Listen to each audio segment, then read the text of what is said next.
Hello everyone. Today we are doing something completely new. I have David beside me. Hi guys. And he's just built a client tank. There's a TV in front of us. I'm gonna check what he's doing, like quality control. The reason I'm the one checking his work is because this is an Iwagumi build, and for some reason the guys thought that I should check that.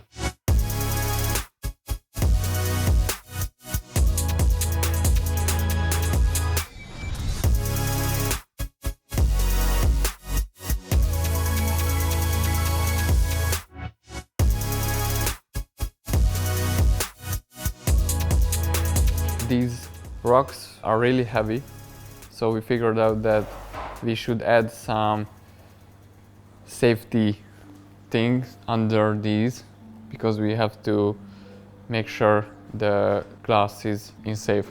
Also, it's more difficult to scratch the glass this way, and you can cheat with the height. You know, we are always aiming for the main stone to almost reach the surface of the water. And it's actually a very good idea to use this kind of grate because you're gonna have space in between to put the plants. I'm curious now because that stone is way too straight. Probably the other stone is gonna help. This is the spice of this layout, to build two really straight lines, but you will see it in the video. I've actually seen the pre-built hardscape before you guys went out to do the project, and I liked it a lot. Now that's another quite big stone. Yeah, these two stones were around 30 kilo. Usually we recommend not to mix stones, but in some special cases, like using normal Seiryu and Dark Seiryu, they can act as more lit or more shadowy parts of the tank without having actual shadows. The left main stone was the first stone of this cape, and we built around this main stone. Okay. And we can't find any matching stone with this one from the Dark Seiryu stones. I see you are using ADA Amazonia as the soil, and how come you don't have any substrate underneath? At this scape I only use the root tabs and add good fertilizer after it, and this is enough for this minimalistic layout. Okay, so it's going to be a proper Iwagumi with just carpeting plants. Yeah. That's why you don't need it. Okay.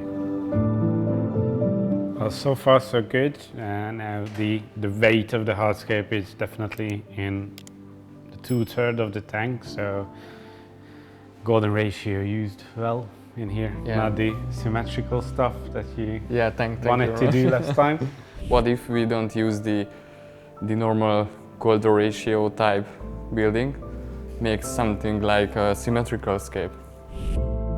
So how much time did you spend preparing for the scape in the dojo, and how long was it to rebuild in the actual tank? In the dojo it was around 1 hour. I built a normal minimalistic Iwagumi at first.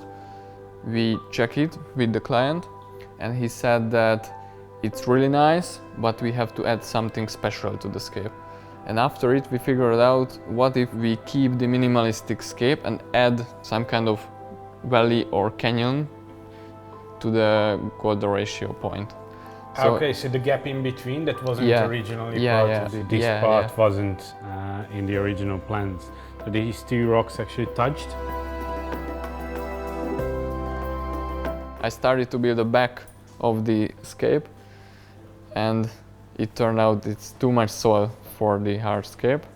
I usually get to that point when there is substrate underneath, and when you start taking it out, it all mixes up. It's a nice thing. Not a fun part. So this is not the exact places for the stones. It just, I take them into the aquarium number by number to the lines that I pre-organized in the dojo table. Okay, and now I see that you readjust them to their actual position inside the tank. You told that it was about 30 kilograms a piece, the two big ones, but how about the rest? The rest was around 15 kilograms. 2 main stones and 15 smaller stones. Okay. I pre-selected them and added numbers to it, so it was much easier to Oh, so you make signed all the rocks where they go? Yeah. Okay, yeah, that's a good idea. Two things that I see at this stage, which obviously you're starting planting after this, so this is where it should be fixed. Yeah. This is 3 stones, right? Yes. Okay, so the middle one, for me, should be much closer to the glass. Not because of the actual hardscape, but because of the mirror effect that you're gonna get later on. So you're gonna have 4 straight lines next to each other when you look the tank and the mirror together. Yeah, you're right. But if you would put that one piece of stone closer to the glass, almost touching it, you would have a bridge connecting the mirror and the actual tank, which would make the tank look much wider than it actually is. And the other thing that's bothering me, which you may fix later on, sand is too low. Too low? Yeah, because you have soil about, what, 1.5 centimeters or 2 centimeters in the front. Sand should be the same. There should be no dip between the sand and the soil. Just imagine that you're building for competition. You're gonna have a final photo, and the front of the tank, there's gonna be a gap in between. But if you make it the same level, it might not look as nice in person because you have the sand a bit too thick. But when you crop the photo to take off the bottom of the tank, you can crop it to one level, and it can be very thin all the way around. There's a general rule when building. It's good to have the front have a very, very straight line on the bottom. Doesn't matter how thick it is, but it should be straight.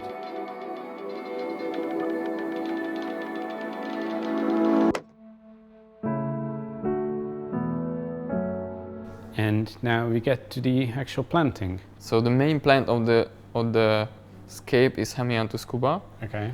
And we add some Eleocharis, the smaller ones, the acicularis mini.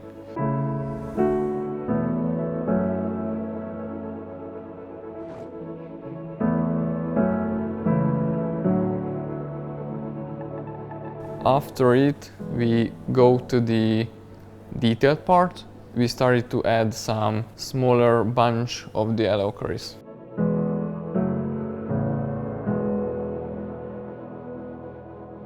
In the back, we use the bigger type of Eleocharis, the normal acicularis, not the mini. Yeah.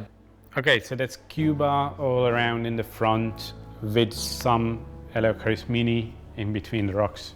Yeah, it will need around 2 months to come together, the 2 plants and the carpet, but it will look really nice. Cuba, it looks really, really nice, but it's a lot of work. Especially in a scape like this, with Cuba and with Monte Carlo as well, the regular trimming is needed to keep the bottom part of the plant healthy, because after some time it actually shadows itself and the roots can start to rot and so on, and you have the full carpet coming up. But in this actual scape, it's much more important that if you let it go and you don't trim it regularly, the thickness of the plant's gonna hide most of your scape. When you get into these kind of detailed Iwagumis, the biggest challenge for me is you build it on the dojo and you get to the point where, okay, it looks great, I don't want to ruin it with plants. Yeah. And this is sort of know this, yeah. For example, Cuba is a very good option for that if you keep it short. Or Riccardia, or some kind of. Yeah, you can plants, cheat with Riccardia, which is obviously it's a moss, but we've done carpets with it. You just need to tie it onto something and throw around the front. I add some epiphyte plants to the scape. Oh, okay. Not too much, for some kind of fine detailing in smaller cracks. Okay. That was a request by the client? Or Yeah. Okay. You have these very open parts on this side, and then there's some darkness lurking in between the main stones, and the epiphytes can help with that. Only thing which you've done a good job of, but if you guys are building something like this at home, make sure that you're using small leafed plants. We added some Riccardia in cracks Okay. with lines. This was especially for the client. Okay. How would you keep this tank? Would you keep the rocks completely clean, or you let just a tiny bit of green going on? Maybe had to clean it every 2 months, but I don't like the super clean gray look, especially for this kind of tanks, because it's so minimalistic. In aquascaping, there's the point where the tank is too clean, and this would be the case in this aquarium if you would clean the stones all the time. They need a little bit of patina on them. You guys are going to see the end result in a couple seconds, and well, thank you for showing me what you've done. It's great work, actually.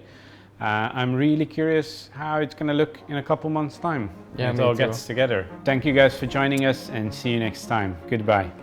Bye bye.